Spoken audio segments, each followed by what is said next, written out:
Nous avons ce matin une contrainte horaire qui est que Thomas Pesquet doit nous quitter à 8h30 précise pour aller ensuite à Houston. Voilà. Ça va être comme ça tout le temps, je pense. Bon, alors je vais être très brève, parce que je sais que vous êtes ici pour l'écouter lui, pour écouter aussi Jean-Yves Le Gall d'ailleurs. Donc, juste quelques mots pour dire d'abord que quand je vous vois aussi nombreux un dimanche matin à 8h, je me dis que nous avons tous gardé en nous quelques images du Petit Prince, et que c'est sans doute aussi cet aspect de l'espace qui nous fait un peu rêver, qui nous a fait nous lever nombreux ce matin. Alors, je ne présente pas Thomas Pesquet, tout le monde le connaît. Thomas Pesquet, nous avons tous suivi, et on en parlait, vos aventures, du décollage à l'atterrissage. On sera évidemment très intéressés de vous entendre parler. Nous sommes particulièrement heureux, au Cercle des économistes, je le dis en notre nom collectif, de vous avoir avec Jean-Yves Le Gall ce matin. C'est votre première prise de parole publique. Donc merci de l'avoir réservé au Cercle des économistes.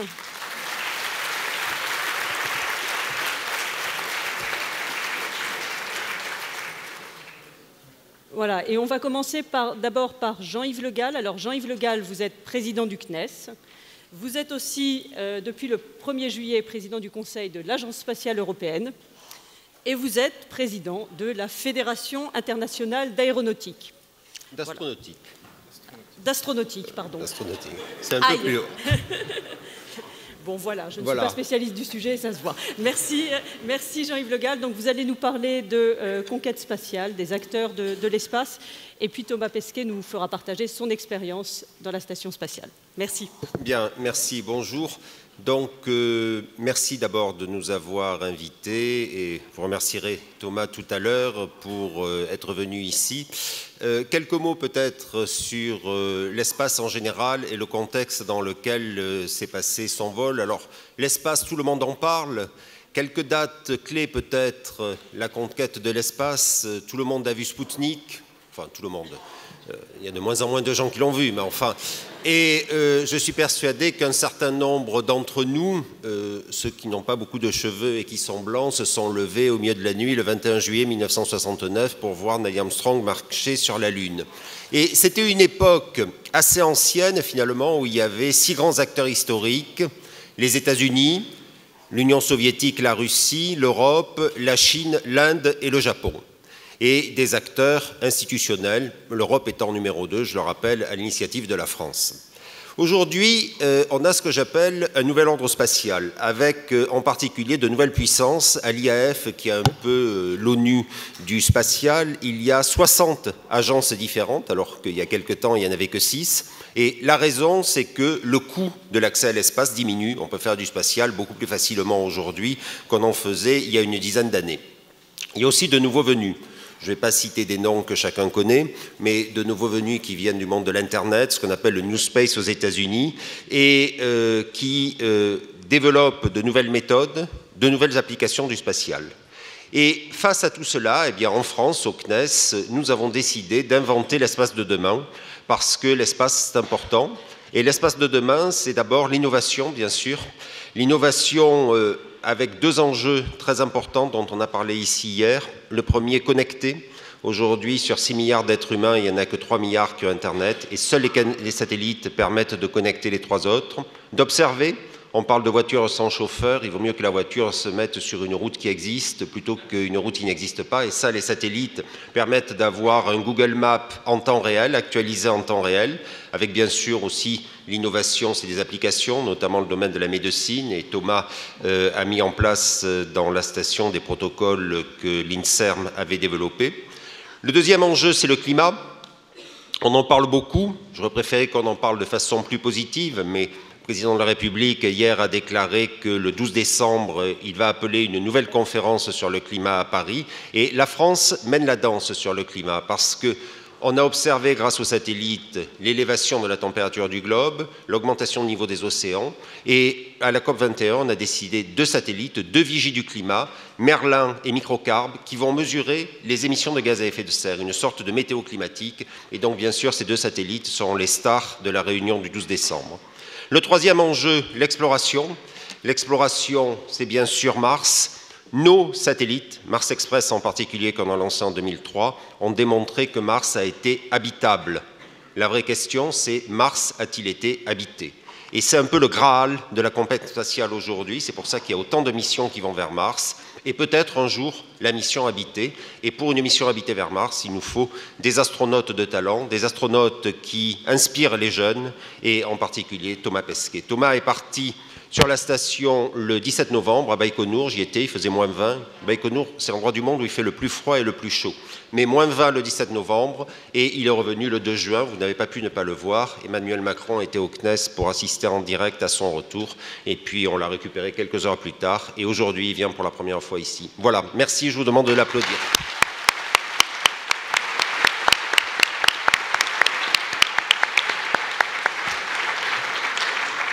Alors, merci Monsieur Le Gall, bonjour à tous. Je vais commencer par vous présenter mes excuses de vous faire vous lever à une heure indue le dimanche matin. Je vais remercier les organisateurs de m'avoir invité, c'est un plaisir d'être ici. On m'a dit les rencontres d'Aix, c'est très relax, il ne faut pas mettre de cravate, donc j'ai dit OK. Et donc nous voilà. Moi je vais essayer de vous parler de cette mission, vous l'avez peut-être suivi sur les médias sociaux si j'ai de la chance. Et on va en parler de manière un peu chronologique, en fait, comme une excuse, comme un cadre pour susciter peut-être un peu des questions. Je pense que l'intérêt d'une rencontre comme ça, c'est de discuter. Donc moi, je suis là pour répondre à vos questions, si vous en avez, j'imagine que vous en avez. Et puis ensuite, on verra.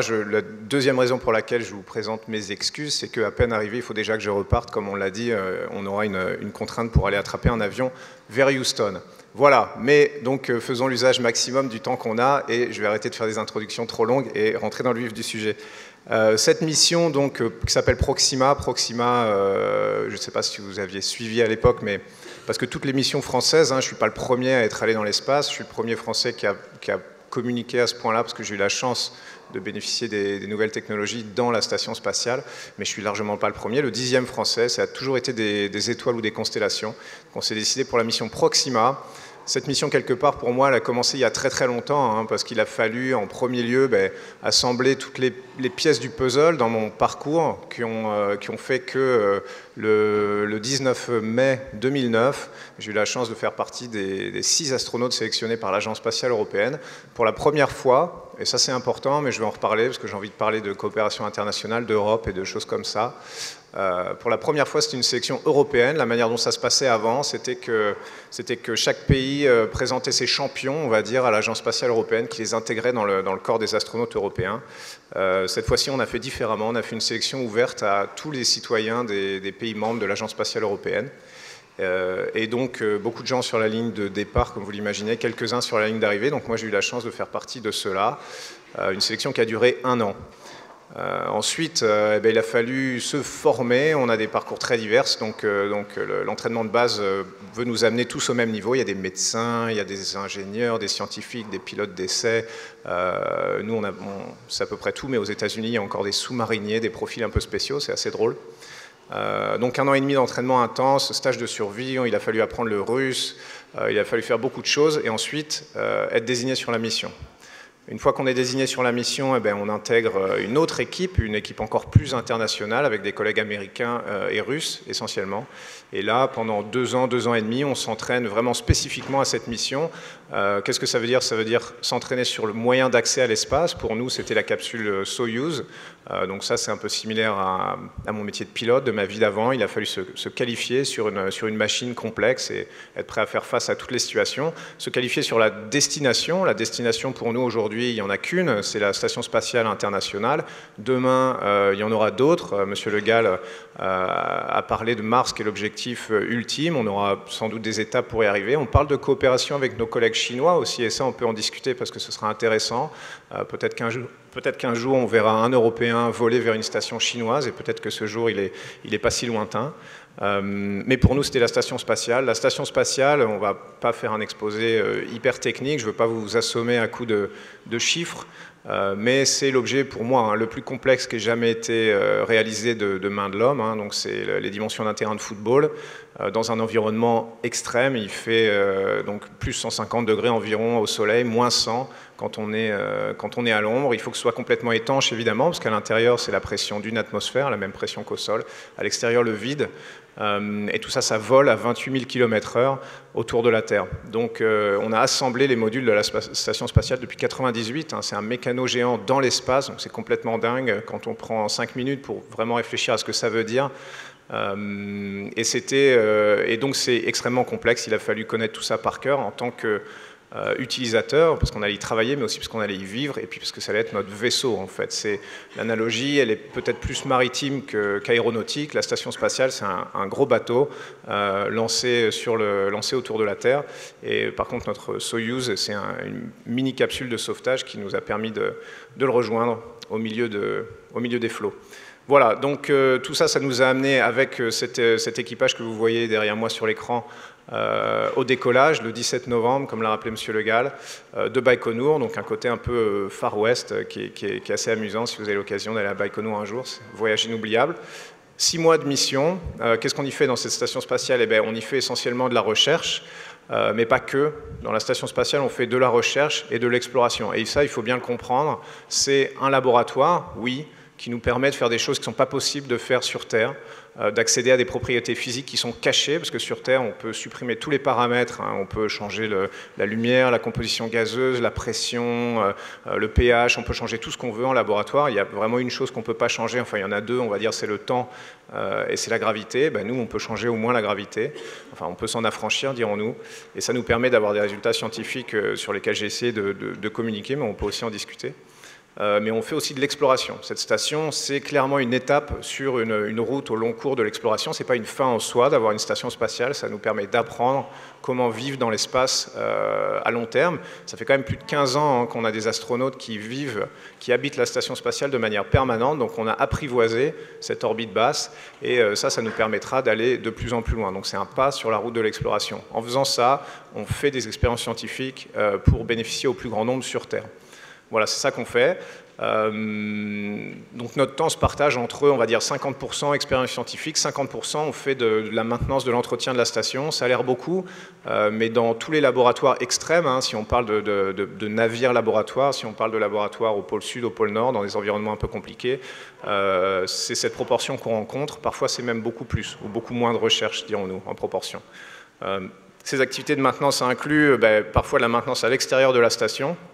Donc ça, c'est la sortie en scaphandre, c'est le rêve dans le rêve du vol spatial, c'est la poupée russe du vol spatial. Sortir à l'extérieur de la station, c'est, je pense, des images qui me resteront toute ma vie. Quand on voit, et d'ailleurs j'ai pris cette photo, je l'ai vu défiler tout à l'heure, quand on voit ces pieds qui pendent avec 450 km de vide et qu'on se tient avec 2 doigts à la station spatiale, et bien évidemment, c'est des images qui restent. Donc ça, nous, on a eu 5 sorties pendant la mission. Et voilà, donc 6 mois de recherche qui sont passés très très vite comme vous l'imaginez. Encore maintenant, quand je regarde en arrière, je me dis que vraiment j'aurais aimé que ça dure un peu plus longtemps.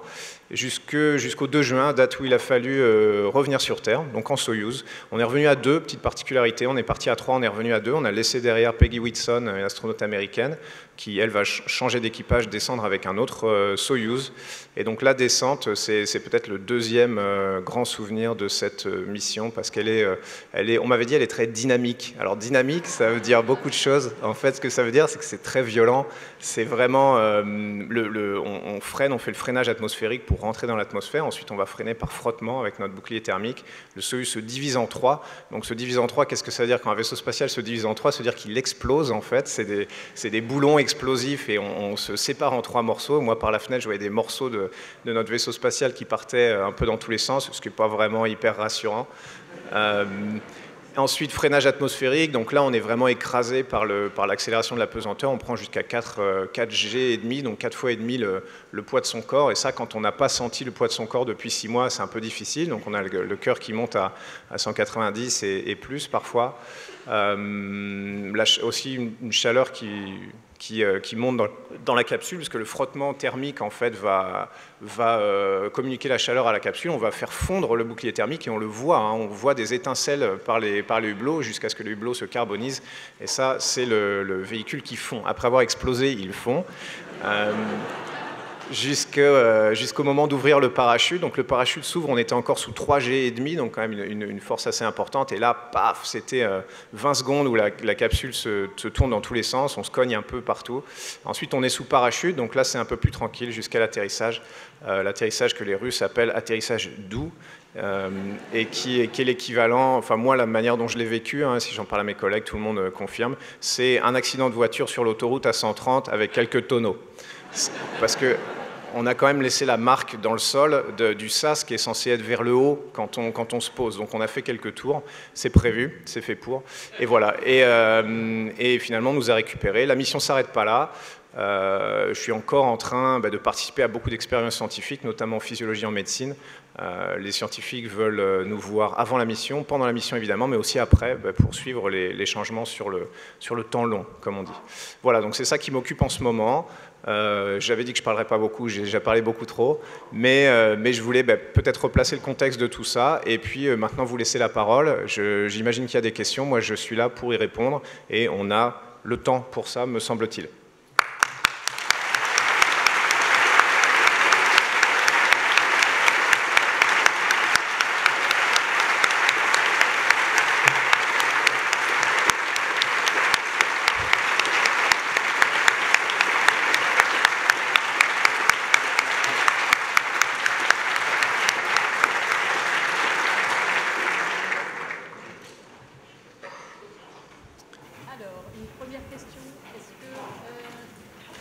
Est-ce qu'on peut avoir des micros? Merci.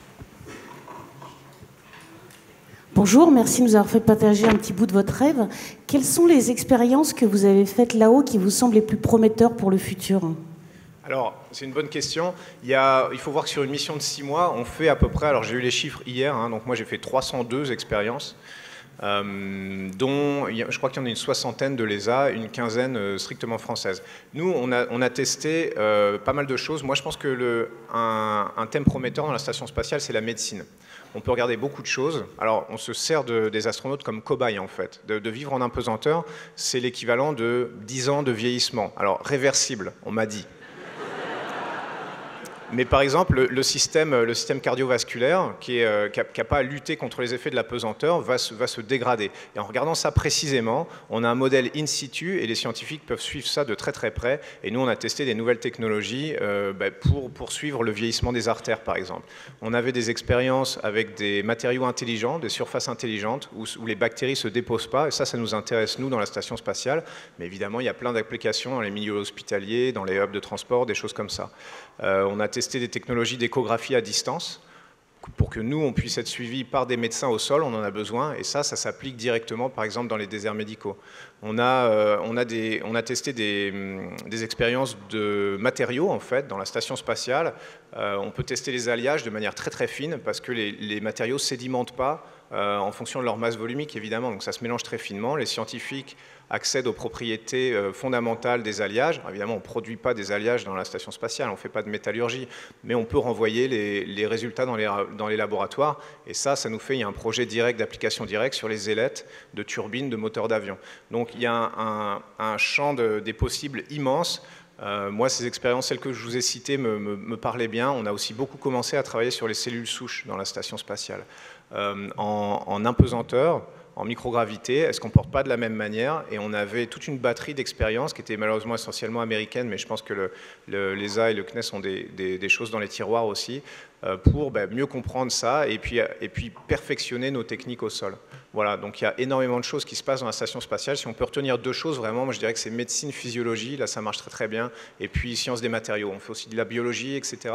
Mais ça, moi ça me paraît, enfin c'est moi je ne suis pas scientifique, hein, mais moi j'aime bien parler de médecine et de sciences des matériaux. Merci. Alors, il y a une question d'étudiant là-bas. Là aussi. Et il y en a là-bas, 2 questions d'étudiants.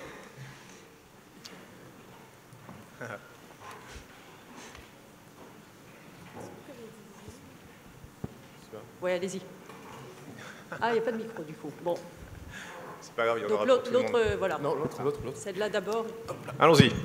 Bonjour. Déjà, je voudrais vous remercier pour votre témoignage. J'avais une question concernant la question des débris orbitaux. J'aimerais savoir si vous avez rencontré des problèmes justement concernant ces fameux débris orbitaux, notamment sur la question de la maintenance de la Station spatiale internationale, et peut-être quel est votre avis ou peut-être votre pronostic concernant l'évolution de ces débris, puisque ça pourrait représenter un danger, ne serait-ce que pour les prochains astronautes et les prochaines missions spatiales. Oui, eh bien, c'est une bonne question. Alors, je parle sous le contrôle de M. Le Gall, qui en sait sûrement beaucoup plus sur la question que moi. Nous, on a peut-être de la chance sur la station spatiale. Les débris orbitaux, ils sont pas répartis uniformément. Il y a certaines orbites qui sont plus concernées. Nous, on est un peu bas, on est à 450 km. Je pense que sur les orbites d'observation héliosynchrone, à 700 km, des orbites un peu polaires, là, il y a plus de problèmes. Nous, on n'est pas tellement concernés parce que comme on est bas, tout ce qui est bas, en fait, est un peu, on va dire, bêtement, frotte un peu plus dans l'atmosphère, parce qu'il reste un peu d'atmosphère, hein, quelques particules, donc on va être, et on est plus gêné par la non-rotondité de la Terre, donc on redescend en proportion, on est, on va dire, plus attiré, et donc on a tendance à redescendre. Donc les débris sur nos orbites à nous redescendent plus vite que sur les orbites plus hautes, où là, ils vont rester longtemps et ils vont être un problème. Cela dit, on a quand même les plus gros débris, ceux qui sont plus grands, on va dire que 5 cm, ils sont suivis au radar, hein, par le NORAD américain, et on a des procédures pour manœuvrer la station spatiale. On la remonte, en fait, pour éviter les débris. Alors, éviter, ça veut dire que quand on pense qu'un débris va passer à moins de 10 km de la station spatiale, on se prépare à faire une manœuvre. Et puis, si vraiment on n'avait pas pu prévoir une trajectoire de collision, alors, encore une fois, collision, ça veut dire que ça rentre dans une sphère de 10 km, ben, la procédure, c'est d'aller se mettre dans son Soyouz, de serrer les ceintures, et puis d'attendre que ça passe. Donc, ça, on n'a pas eu à le faire, heureusement. Mais on se prépare à ça. Voilà. Cela dit, les débris spatiaux, c'est un vrai problème. Il faut s'en occuper. On a des projets à l'ESA, au CNES, pour nettoyer les orbites, parce que si on regarde la courbe, tu sais, c'est un peu comme le réchauffement climatique. Hein, ça monte de manière un peu inquiétante, donc il va falloir s'en occuper. Pour nous, dans la station spatiale, c'est quelque chose qu'on a en tête, mais pas de manière permanente. Voilà. On n'est pas les plus gênés par ça. On est un peu gênés, mais c'est plutôt les satellites d'observation qui vont l'être de plus en plus. Mais encore une fois, on a des projets, et dont certains qui sont issus de la technologie des vols habités, hein, je pense aux suites de l'ATV, des choses comme ça, qui ont pour but de nettoyer l'orbite basse. C'est des choses qu'on n'avait pas en tête avant. Maintenant, chaque fois qu'on développe un projet, au CNES, à l'ESA, on est obligé de prendre en compte la fin de vie du satellite, comment ça va se passer, qu'est-ce qu'on va en faire. On ne peut pas le laisser comme ça, il faut trouver un moyen, soit de le redescendre, soit de l'envoyer sur une orbite de garage, dirons-nous. Alors, il y a beaucoup de questions. Il y avait une question de la jeune fille là-bas voilà, qui on n'a pas voulu donner le micro. Absolument. Bonjour. Moi, j'aurais une question sur l'avenir. Sous combien de temps pensez-vous que nous serons capables d'envoyer quelqu'un sur Mars ? Bonne question. Alors, malheureusement, je ne prédis pas entièrement l'avenir, mais je pense qu'on n'en est pas très très loin. On n'en est pas très très loin au sens de, technologiquement, pour l'instant, on ne sait pas le faire. C'est pas grave, on peut le dire. On n'est pas capable aujourd'hui, technologiquement, d'envoyer une mission habitée vers Mars. Il y a des choses qui posent problème. Les deux plus grands problèmes, on va dire, encore une fois, je ne suis pas un expert, hein, je ne veux pas dire de bêtises, mais il y a la dose de radiation, de rayonnement. Quand on s'éloigne de la Terre, on n'est pas protégé par les ceintures de Van Allen, hein, c'est ce qu'ont fait les astronautes américains quand ils sont allés sur la Lune. Et là, on n'est pas à l'abri d'une éruption solaire, des doses de radiation très très hautes. Pour l'instant, un voyage vers Mars, dans l'état actuel de la technologie, c'est 300 jours à aller, 300 jours sur place pour que les planètes se remettent en configuration, parce qu'évidemment la distance elle varie d'un facteur 10 hein, en fonction de si on est en opposition ou en conjonction, et 300 jours pour revenir. Donc 900 jours avec des doses de radiation élevées, ce ne serait pas super. On ne reviendrait pas en super état. Enfin, on reviendra en bon état, mais disons qu'on aurait un risque non négligeable d'avoir des problèmes. Donc ça, c'est une chose. La deuxième chose, c'est la rentrée sur Mars, on ne sait pas bien faire. Je ne sais pas si vous avez vu Curiosity. La rentrée sur Mars, c'était un freinage avec un bouclier thermique. L'atmosphère, elle est juste assez fine pour nous gêner, pour créer de l'échauffement, mais pas assez dense pour vraiment nous freiner. Avec le Soyouz, on en parlait tout à l'heure, mon Soyouz qui fond là, c'est comme ça qu'on freine, c'est comme ça qu'on rentre par frottement, qu'on arrive à décélérer, parce qu'on a des vitesses énormes. Hein. Nous, c'est 28 000 km/h, mais sur trajectoire interplanétaire, ce sera beaucoup plus. Donc il va falloir freiner dans l'atmosphère, elle n'est pas assez dense pour nous freiner. Donc c'était d'abord bouclier thermique, ensuite parachute hypersonique, ensuite une descente propulsée avec des rétrofusées, et ensuite à une dizaine de mètres du sol, ils ont élitreillé le rover pour le poser sur la surface et la plateforme avec les rétrofusées aller s'écraser un peu ailleurs parce que sinon ça soulève trop de poussière. Donc tu vois, c'est quand même bien compliqué de mettre quelque chose sur la surface de Mars. Et là, c'était 800-900 kilos. Hein. Une mission humaine de 6 mois avec un habitat, avec un lanceur, une fusée pour repartir parce qu'on n'a pas ambition d'y rester. Enfin, du moins... pas dans un premier temps, et on parle de 40 tonnes. Donc faire ça avec 40 tonnes, on ne sait pas trop bien faire. Voilà, ceci étant dit, si on vole beaucoup plus vite, et ça c'est la propulsion, et on y travaille, on le sait, que ça c'est une des clés, si on vole beaucoup plus vite, ben, on parle plus de 900 jours, là, on divise la durée de la mission par 3, la radiation c'est plus un problème, elles sont toujours là mais le temps est plus faible donc c'est bon. La rentrée, ben, la mission est beaucoup moins lourde, parce qu'on a besoin tout simplement de moins de logistique, donc on arrive à faire la rentrée aérothermique avec une propulsion, je parle beaucoup trop, avec une propulsion performante, tout d'un coup la mission elle devient possible. Tout ça pour dire que on a identifié la destination, c'est bien, il faut que tout le monde tire dans le même sens, on n'en est pas très loin grâce à des forums comme l'IAF justement, et moi je pense que d'ici 20 ans, raisonnablement, on peut voir une mission habitée sur Mars. Alors d'ici 20 ans, quel âge j'aurai? Rapide calcul, je ne sais pas si j'en ferai partie, mais ce n'est pas très grave. Ce qui compte, c'est qu'on y aille et que la France et l'Europe fassent partie de l'aventure.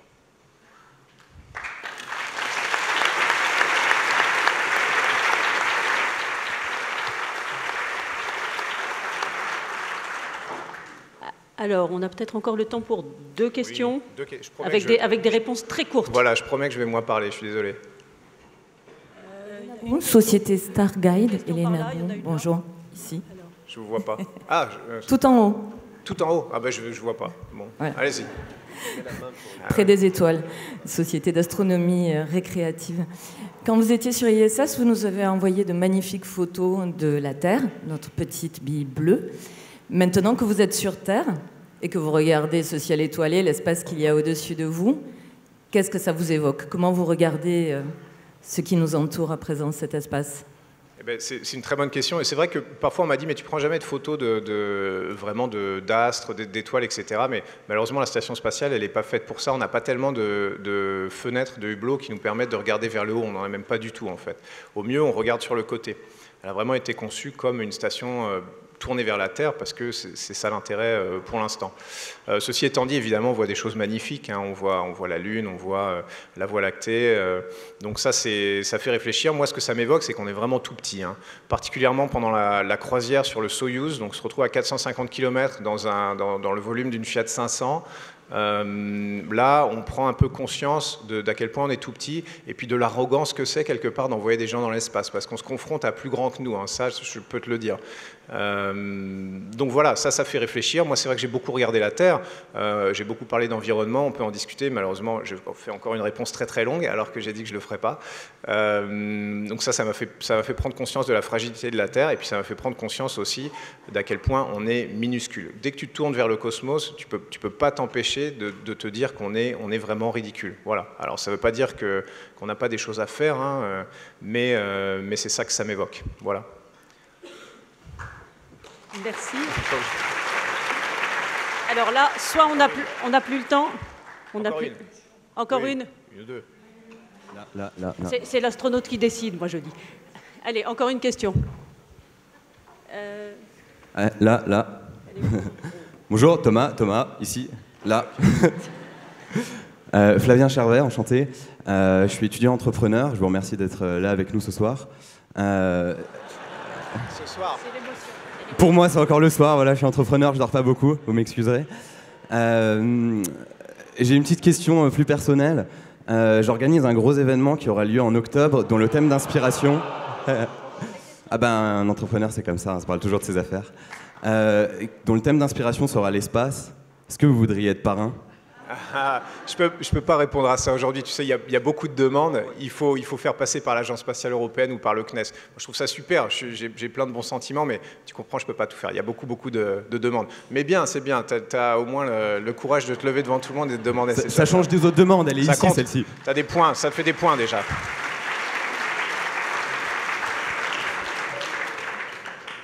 Et une dernière question. Ici, il y a une question, par exemple.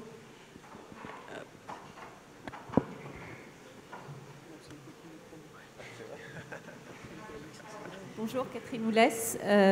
On a beaucoup parlé ici du fait qu'on avançait très vite en technologie, dans les sciences, etc. et qu'il fallait se souvenir qu'il nous fallait des hommes complets, être humanistes, et on a parlé de la dimension émotionnelle, peut-être pas spirituelle, mais en tout cas au sens humaniste. Est-ce que le fait d'avoir fait ce voyage, ça a changé votre perception sur ce point-là? Qu'est-ce qu'il faudrait... est-ce que vous avez des réflexions là-dessus? Oui, alors j'en ai eu un petit peu. C'est vrai que la première chose, peut-être que je ne réponds pas exactement à la question, mais vraiment cette conscience environnementale, c'est pas quelque chose qui faisait partie de la mission à la base. Hein. Mais moi, j'ai pris sur mon temps libre, hein, toutes ces photos, tout ça, tout ce que j'ai voulu partager, c'était vraiment sur mon temps libre pour parler de ça, parce que ça me semblait important, parce que ça m'a choqué. Parce que d'aller dans l'espace, c'est de prendre un recul. Je ne suis pas le premier à l'avoir dit, hein, j'ai des collègues qui l'ont dit avant moi, c'est de prendre un recul qui fait comprendre les choses, parce que sur Terre, eh ben, on est trop près on a le nez sur la copie en fait, il y a des choses qu'on peut comprendre avec son intellect, mais de les vivre dans la station spatiale, de voir avec ses yeux à quel point la Terre elle est fragile, de le ressentir, c'est pas la même chose, donc c'est vraiment un choc. Des choses toutes bêtes, mais moi j'essaie de transmettre ça en disant nous on est dans notre station avec notre blindage qui est la seule chose qui nous protège du vide, de la mort, du milieu cosmique qui est autour de nous. Et comparativement, le blindage de la Terre qui est l'atmosphère, il est 10 000 fois plus petit, 10 000 fois plus fin. Et ça, il faut le voir pour le croire en fait. Hein. Donc vraiment, quand on voit ça, on se dit écologiquement, il faut arrêter de tergiverser, il n'y a pas de plan B, il faut y aller. Moi, j'essaie toujours de faire le parallèle. La Terre, c'est un grand vaisseau spatial comme le nôtre. Nous, on n'a pas choisi nos coéquipiers. On a des ressources limitées, mais on est obligé d'entretenir le véhicule pour que le voyage dure le plus longtemps possible. Et ça, on n'a pas le choix. On le fait dans nos stations spatiales à 6. La Terre, c'est la même chose, avec un peu plus de monde, c'est sûr, un peu plus de ressources, mais au final, elles sont tout aussi limitées. Il faut faire attention. Donc ça, j'essaie d'en parler. Moi, ça m'a fait réfléchir sur la chance que j'ai eue aussi, hein, d'avoir accès à une éducation. En France, on a beaucoup de chance. On aime bien se morfondre et se complaindre et râler. C'est très français, mais on a beaucoup de chance. Moi, j'ai une éducation gratuite, je suis devenu pilote grâce à un concours mis en place par Air France qui était gratuit, et voilà, et j'en suis arrivé là aujourd'hui. On a plein d'opportunités, on a plein de choses à faire, il faut juste y croire, il faut croire en l'éducation. Moi, j'essaie de parler d'éducation parce que je pense que c'est important, que ça solutionne tout. Et puis j'essaie de parler de coopération internationale et européenne en premier lieu. Ce qu'on a fait dans l'espace, aucun pays individuel, les États-Unis, la Chine, tout ce que vous voulez, est capable de le faire. On peut le faire qu'au niveau international, et ça c'est vrai de plein de choses. Il y a plein de belles choses qui nécessitent de travailler ensemble pour les réussir. Et c'est pas facile, c'est certain. Alors ça parle toutes les langues, l'Europe c'est compliqué, etc. Mais ça permet de faire des choses qu'on ne pourrait pas faire de manière individuelle, c'est aussi simple que ça.